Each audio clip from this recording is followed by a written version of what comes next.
गोव्यातल्या जुवारी नदीत काल मध्यरात्री एक कार प्रवाशांसह पडल्याची मोठी दुर्घटना घडली आहे। अग्निशमन आणि आपत्कालीन कर्मचाऱ्यांसह वेर्णा आणि आगशी पोलिसांकडून जुवारी नदीत शोध आणि बचाव कार्य सुरू आहे। आतापर्यंत त्यांना कार शोधण्यात यश आलं असून लोकेशन शोधून क्रेनच्या सहाय्यानं ती कार बाहेर काढण्याचा प्रयत्न सुरू आहे।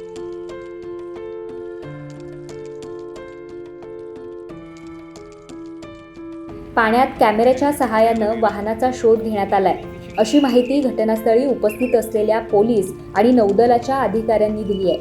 ही कार भरधाव वेगात असताना जुवारी पुलाची बाजूची रेलिंग तुटल्यानं ती नदीत कोसळल्याची माहिती समोर आली आहे। आता या अपघाताबद्दल काही खुलासे समोर येऊ लागले।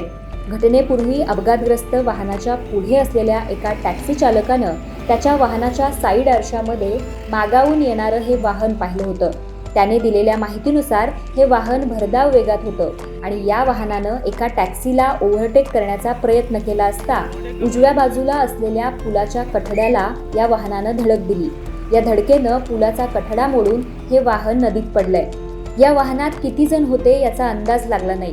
जुवारी पुलावरून नदीत पडलेली ही गाडी लोटली इथल्या डिक्रूज कुटुंबातील असल्याचं सांगण्यात येतंय। ही माहिती नुवेचे आमदार अलेक्स सिक्वेरा यांनी आज सकाळी घटनास्थळी पत्रकारांशी बोलताना दिली। हे वाहन लोटली इथल्या प्रेसिल्ला डिक्रूजचे असल्याचा दाट संशय आहे, जी काल रात्री आपल्या पतीसोबत बर्थडे पार्टीसाठी जात होती।